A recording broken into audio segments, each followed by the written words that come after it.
When I asked my son why he was avoiding his wife, he whispered words that froze my blood.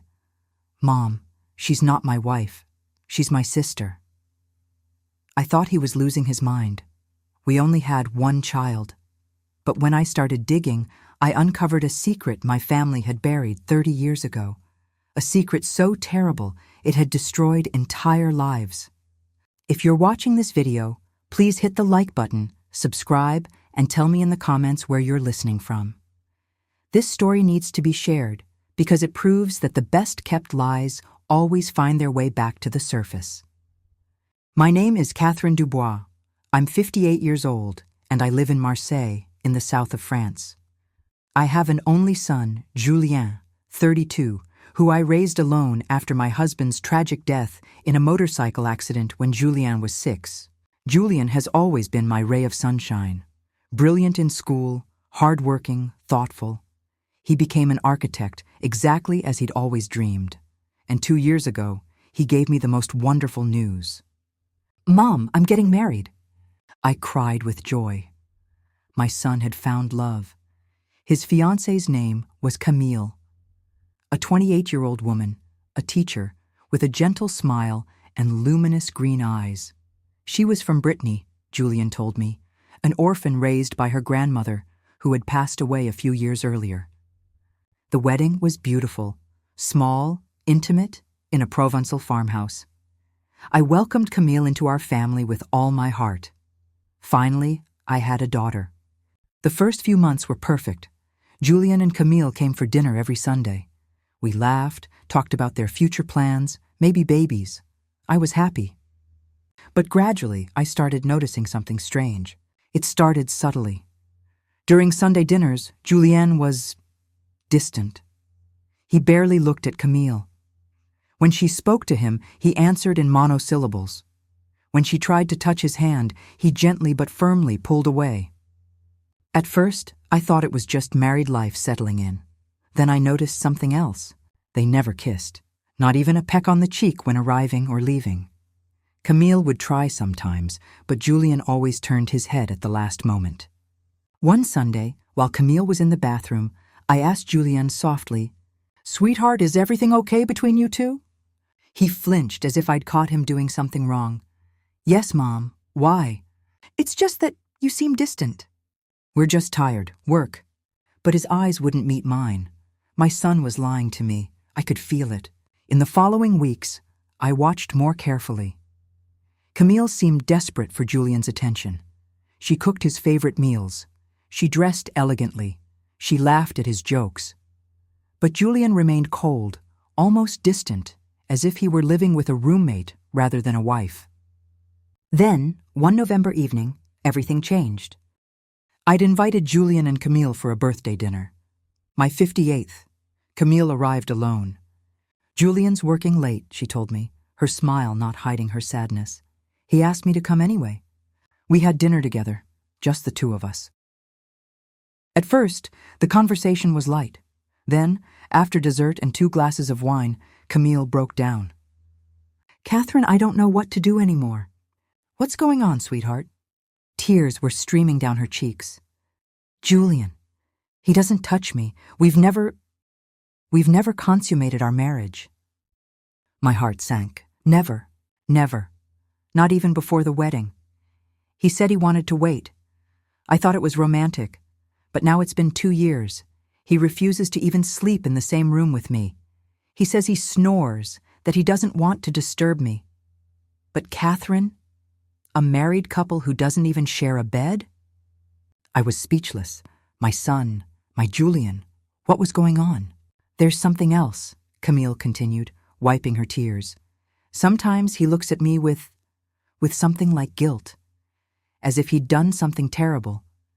And when I ask him what's wrong, he just says, 'I'm sorry, Camille. I'm so sorry.'"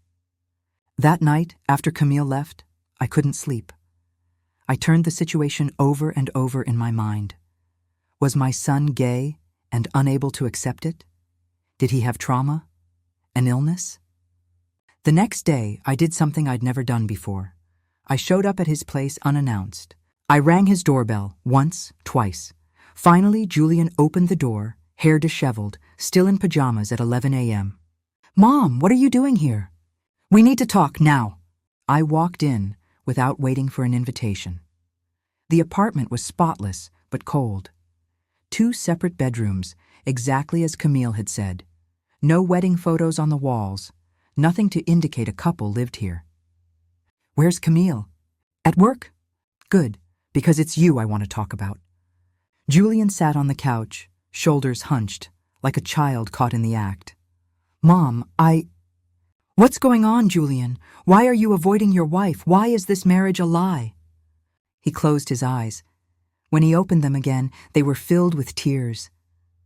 "I can't, Mom. I can't touch her. I can't love her like a husband." "Why?" A long silence. Then, in a broken whisper, "Because she's not my wife. She's my sister." The world stopped. I had to sit down, my legs refusing to hold me. "What are you talking about? You don't have a sister. You're an only child." Julian shook his head, tears flowing freely now. "No, Mom, I'm not." And he started talking. "I was 10 years old," Julian began, his voice shaking. "Remember that summer when you sent me to Grandma Helene's in Brittany? You said you needed time to recover from Dad's death." I remembered. 4 years after my husband's death, I'd fallen into depression. My mother had offered to keep Julian for a month so I could rest. Grandma had a neighbor, a woman in her 30s who lived alone with a little girl. The little girl was 4. Her name was Camille. My blood ran cold. I played with her every day. She was like a little sister to me. One evening, Grandma and her neighbor were drinking wine on the terrace. I heard their conversation through the open window. Julian stopped, breathing with difficulty. I could see he was reliving that moment. The neighbor was crying. She said she couldn't take care of Camille anymore, that she was sick, that she had no one. And Grandma said something I've never forgotten. "What?" She said, "She's your daughter, but she's also my son-in-law's daughter. She's our family's blood. But Catherine can never know." I put my hand over my mouth. No, this was impossible. "Dad had an affair, Mom, with that woman in Brittany, years before his death. Camille is his daughter, my half-sister." The walls spun around me, my husband, my Vincent. He'd had another child, a daughter, and my own mother knew, and never told me. Why didn't you tell me?" I whispered. "I was 10, Mom. I was scared, and Grandma made me swear never to tell. She said it would destroy you, that you'd already suffered so much with Dad's death." "But the marriage, Julian. Why did you marry her?"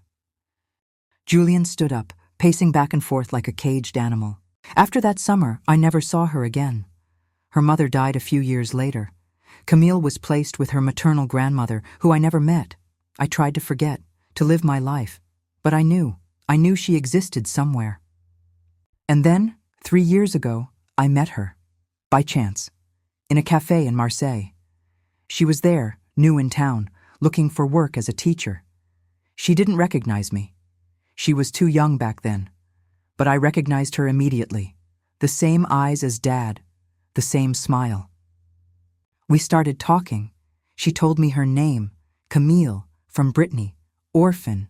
Everything matched. I should have left. I should have told her the truth. But I couldn't, Mom. She was my sister, the only family I had left from Dad. So you pretended? At first I just wanted to know her, be her friend, her secret big brother. But she fell in love with me, and I, stupidly, selfishly, couldn't say no, because saying no meant revealing the truth. And revealing the truth meant destroying everything. My God, Julian, I thought I could fake it, that I could be a caring husband even without the physical aspect. But I can't, Mom. Every time she looks at me with love, I die inside, because she doesn't know. She doesn't know she's in love with her own brother. I closed my eyes, tears burning my eyelids. What a nightmare. What a terrible, terrible nightmare. Do you have proof that Camille is really your sister? Julian nodded. He went to his bedroom and came back with a box. Inside, letters. Old, yellowed letters. I read the letters with trembling hands. They were from my husband, Vincent, addressed to a woman named Elise Moreau. Love letters. Apologies. Promises. A letter dated 1991 said, "Elise, I know I've hurt you. I know I can't leave Catherine.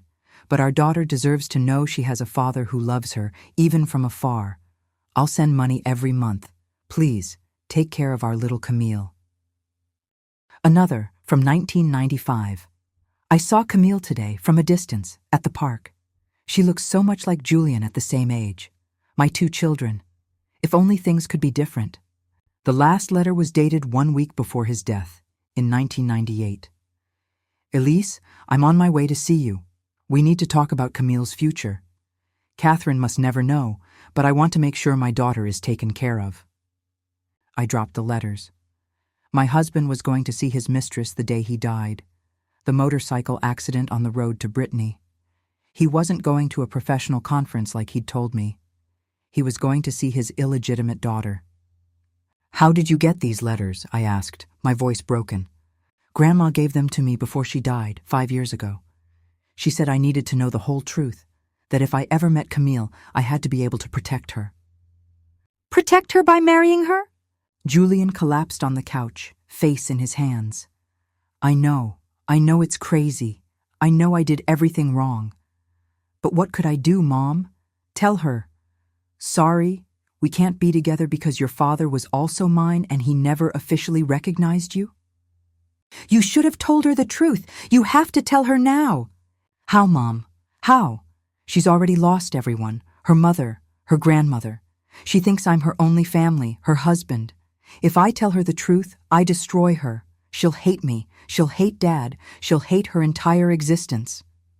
We sat in that living room for hours, Julian and I, trying to untangle this nightmare. We need to do a DNA test, I finally said. Maybe your grandmother was wrong. Maybe the letters... I already did one, Mom. My heart stopped. When? 6 months ago. I took a sample of Camille's hair and sent both our DNA to a lab. And? He pulled out an envelope from the box. I opened it with trembling hands. The results were clear, clinical, implacable. Probability of sibling relationship, 99-97%. It was over. There was no more doubt. Camille was his sister. What do we do now? Asked Julian, his eyes pleading like those of a lost child. I thought for a long time. Every option was terrible. Telling Camille the truth would destroy her. But continuing this lie would also destroy her, slowly, making her believe she was in a loveless marriage through her own fault. We have to tell her, I finally declared. Not everything, not right away, but we can't continue like this. How? I took a deep breath. We tell her you can't be married, that there's a reason, an important reason, that you can't explain now. We divorce, we let her go, rebuild her life. What if she asks why? We tell her you discovered something about both your families that makes this marriage impossible, legally, morally, without going into details. She'll want to know. Probably. But it's up to her to decide if she really wants to know a truth that will change her life forever. 2 days later, we invited Camille to my house. She arrived, her eyes full of hope, perhaps thinking I was going to fix things between her and Julienne. We sat down, all 3 of us, in my living room. Julian could barely look at her. Me, I was seeing for the first time my husband's daughter. My daughter-in-law, who should have been my stepdaughter in a completely different way. Camille, I began gently, there's something we need to tell you. Her smile faded. What's going on? Julian took a deep breath. Camille, I'm sorry, so sorry, but we can't stay married. Her eyes filled with tears. Why? What did I do wrong? You didn't do anything wrong. It's me. There's something in my past, in both our pasts, that I discovered. Something that makes our marriage impossible. What? Tell me. I can't. Not now. Maybe never. But you have to believe me. It's not your fault. You're wonderful. You deserve someone who can love you completely the way you deserve. And I can't be that person. Camille turned to me pleading, Catherine, tell me what's going on, please. I took her hands in mine. Sweetheart, sometimes there are truths in our families that stay buried for good reasons. Secrets that, if revealed, would only cause more pain. Julian discovered one of those secrets. And as difficult as it is, he's doing the honorable thing by letting you go. Is it another woman? No. Is he sick? No. Then what? Julian finally looked up at her, and in his gaze, I saw deep love. A brother's love for his sister, even though she didn't know it yet. Camille, please, trust me. One day, maybe, you'll understand. But for now, I'm just asking you to let me go, to let yourself go, to find the happiness you deserve. The divorce was finalized 6 months later. Julian gave everything to Camille, the apartment, the money, everything. She left without understanding, heartbroken, thinking she'd married a man who had never loved her. She may never know the full truth. Maybe that's better. As for me, I had to face a terrible truth. The man I'd loved and mourned for years had lied to me. He'd had a double life, another daughter. Julian and I decided to create a fund secretly for Camille. A savings account she'll receive at 40, without explanation, just an inheritance from a distant family member. It's the least we can do. My son carries this weight every day. The guilt of that impossible marriage. The secret he can't share. The brotherly love for a sister who doesn't know he's her brother. Sometimes I wonder if we made the right choice. Should we have told Camille everything, given her all the cards? But how do you tell someone, the man you love is your brother, and the father you never knew was the one who abandoned you? There's no good answer, only impossible choices and broken hearts. If you're listening to this story, know this. Family secrets are like time bombs.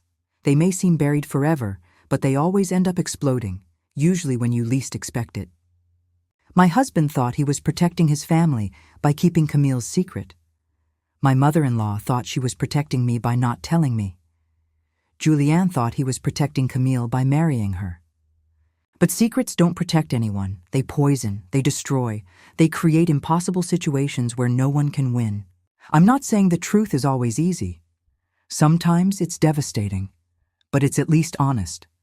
And in honesty, there's a possibility of healing.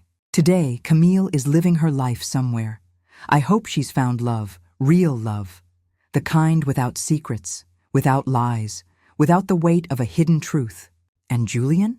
He moves forward day by day carrying this secret, this guilt. One day maybe he'll be able to forgive himself. But that day hasn't come yet. As for the ghosts of the past, my husband, my mother-in-law, that parallel life I never knew, they stay with me. A constant reminder that we never really know the whole story of those we love. This story has changed the names and some locations, but it's based on real events.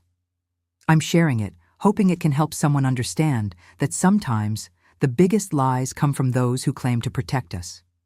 If this story touched you, leave a comment. Tell me what city you're listening from. Your support means everything. Don't forget to subscribe. See you in the next story of truth.